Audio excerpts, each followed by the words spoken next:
The New York Jets are positioned to make a blockbuster move in the upcoming offseason for the team that is going to define a whole lot about their entire future going forwards as the team looks for a franchise quarterback.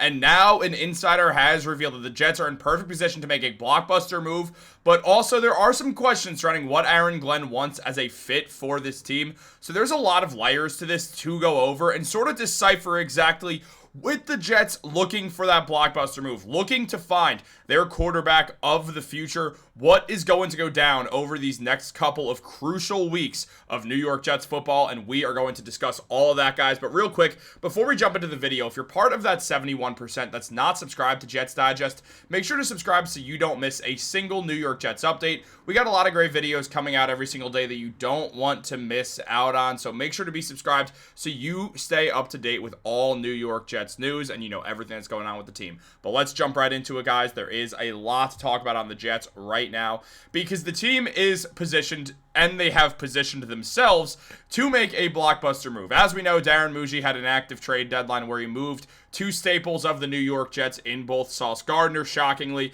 and Quinnen Williams, a little less shockingly, to the Colts and Cowboys, respectively. Both those guys are arguably two of the best players, or they were two of the best players on the Jets. They were the two best defenders as well, and arguably the two best players on the entire team.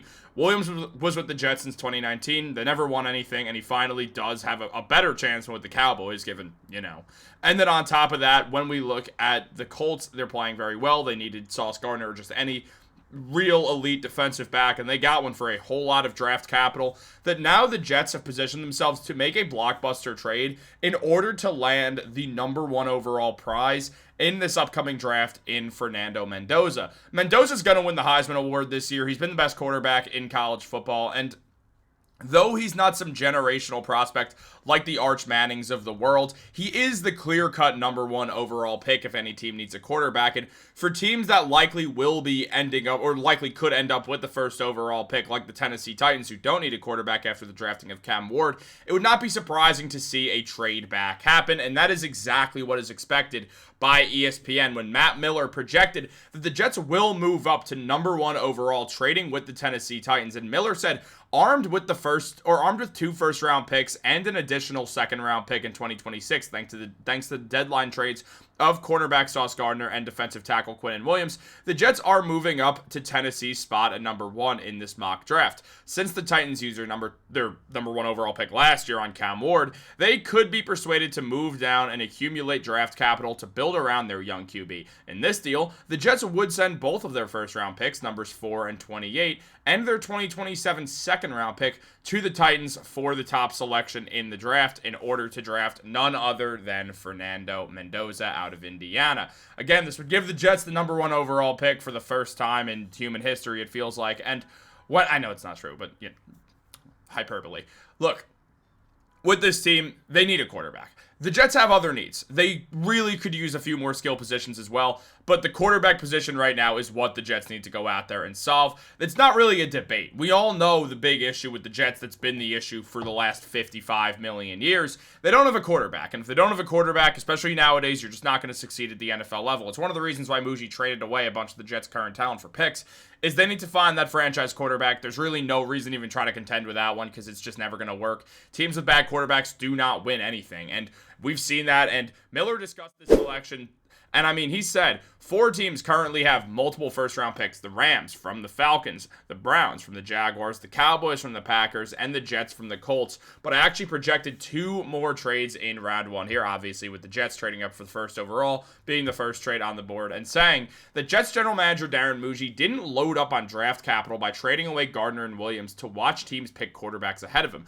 So I had the Jets aggressively move up for Mendoza, a pocket passer with great touch and timing who can carve up a defense with surgical accuracy while providing enough mobility to execute on the move. Mendoza might not be in the Caleb Williams' class in terms of top quarterback prospects over the last 5 years, but he's the best in the class, and the Jets have to take a swing at the position. Justin Fields was just benched, and Tyrod Taylor isn't the long-term answer. Mendoza's 30 touchdown passes to 5 interceptions shows how careful he is with the ball, which is totally fair. I mean, Mendoza is the guy here for sure. He's who you pick if you're picking first overall. He's played 3 years in college football, the first 2 with California, and then this year with Indiana, where he's going to win the Heisman Award. He's leading the entire Big Ten in average yards per attempt with 10.85, meaning per pass attempt, he's getting a first down. Like, that's how damn good this man is. He's leading them in touchdowns with 30. Only has 5 interceptions. Everything looks good. His completion percentage is great at a 73%. He's great. Fernando Mendoza has been playing excellent football and deserves to not only be the Heisman, but be the number 1 overall pick. Most teams that have the first pick that would not need a quarterback, again, just using the Titans, for example, because they're projected to have it, they're going to look at the teams that need a quarterback, the Jets, the Saints, the Raiders, and sort of say, all right, well, we don't need one, so we might as well just trade this pick and accumulate assets and then draft the same guy who we want to draft anyway, a few picks below. Now, maybe they want someone who they think is going to go second overall. It does depend on how the season ends and who's where with the draft, so they can sort of navigate that a little bit further. But where things stand right here, they'd still be picking 4th overall. They'd get a bunch of other draft picks, including another one in the first round of 28th overall, and the Jets would take their chance on Mendoza. Now, Mendoza's worth the shot. Again, he was, as Miller said, he's not in that Caleb Williams type of category of this is a generational prospect. We haven't seen something like this in forever. This is like Patrick Mahomes' potential right here. Nobody's calling that with Mendoza at all. We're not seeing that. We're not seeing people call him any sort of player like that. I mean, look, he is the Heisman favorite, and he's going to win. They even mentioned that he's effectively defending the Heisman, something that we'll talk about.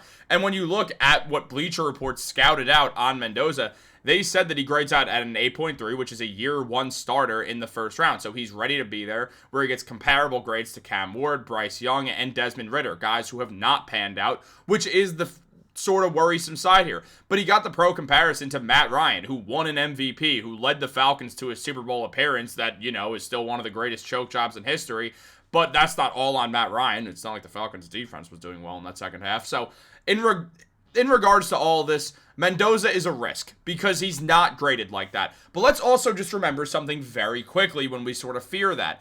Caleb Williams does not look as good as we expected. I know the Bears are a disaster most of the time, and that's been part of it. But at the same time, and he also is getting better. But still, he hasn't just shown up and changed the entire city of Chicago. Trevor Lawrence was a generational prospect in 2021. The Jets were super close to getting him, and then accidentally won a game, ended up with Zach Wilson, who sucked.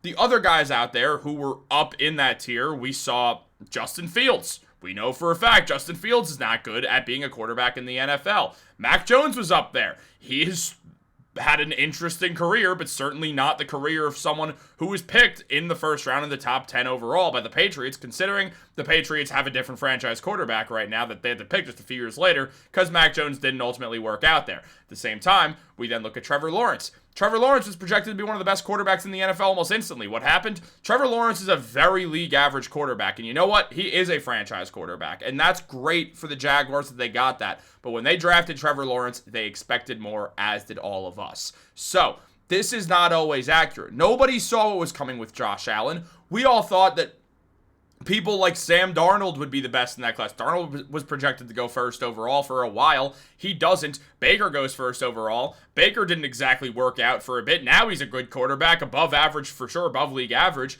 in Tampa Bay, but it took bouncing around a few teams to really find his niche in Tampa Bay, which, again, he wasn't looked at as their franchise quarterback when they signed him. They needed a quarterback because Tom Brady retired. So basically, everything we've ever seen here, it doesn't always mean just because someone doesn't look like a generational quarterback that they're not going to turn into one if they're still projected to be a first overall pick, or at least in contention for the first overall pick, especially when you're the clear-cut Heisman. I mean, we see Pamela Maldonado mentioned here, Pamela Maldonado of ESPN, by the way, who said there's no rational case against Mendoza unless he implodes. Wisconsin only strengthened his profile. He went 22 of 24 with 299 yards and 4 touchdowns. He was in total command of the game. The Penn State game was a Heisman moment. Wisconsin was the performance that protected it. Anyone arguing he shouldn't be the favorite is clinging to preference. Mendoza has the record, the moment, the efficiency, and the unbeaten run. Handle the Purdue Boilermakers on the road, and he enters the Big Ten title game as the clear leader. Even if Ohio State grades better on paper, he owns the narrative. He controls the voting window. At this stage, he's defending the award, not chasing it, which feels completely accurate. Now, on top of this, just in regards to the Jets and everything, there also is the idea of a different quarterback, depending on if the Jets can't get to that first overall pick, like Dante Moore, for instance, who was projected to go to the Browns in this mock draft, saying from Matt Miller that the Browns' many attempts to find a franchise quarterback have failed. So, back to the drawing board, it is. Now, Moore started 5 games at UCLA in 2023 before transferring to Oregon and sitting behind Dylan Gabriel, whom he'd actually be replacing here in 2024 is, Gabriel. We saw what happened. Excuse me, I just coughed a little bit. I'm fighting through a cold right now, guys. But Moore has played with poise and touch this season, completing 72.8% of his passes for 2,190 yards and 21 touchdowns to 5 interceptions while showing great arm talent. He isn't a shoo-in to declare for the 2026 draft, given his limited experience with just 15 starts, but Moore's penchant for making tough throws from muddy pockets would fit in Cleveland. Moore alone wouldn't be a quick fix, but matching him with running back Quinshon Judkins and tight end Harold Fannin Jr. would give the Browns a young, high-energy offense. So maybe the Jets end up with Moore, who's a lot less experienced, based off the fact that at the end of the day, to get Fernando Mendoza, the Jets are likely going to have to trade up to the first overall pick. Something that, frankly, would not be surprising at all. The Jets do have a lot of good. Even after the trades, they do have a lot of good. It doesn't mean they don't have team needs. Mougey still has to go out there and solve some problems. For instance, they need another wide receiver for sure. They need another defensive back now for sure. They need to just completely fix that defensive line, which is absolute garbage right now.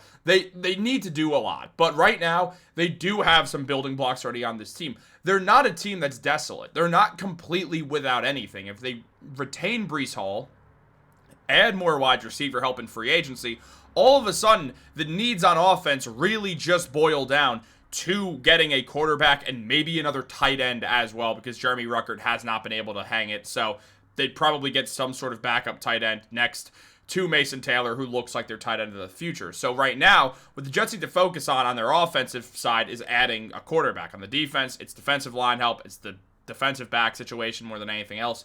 But at the same time, the number one need far and away is going to be quarterback. Mendoza solves that problem. He's a risk, but he's a risk that we should all be willing to take. How do you guys feel about it? Would you be willing to trade up for Mendoza, or do you not see it? Would you rather wait till 2027, which is obviously a bold choice from front office, as they could end up getting fired for it. But what do you guys think? Let me know in the comments down below. Like this video, subscribe, turn on post notifications. Have a great day. Go Jets.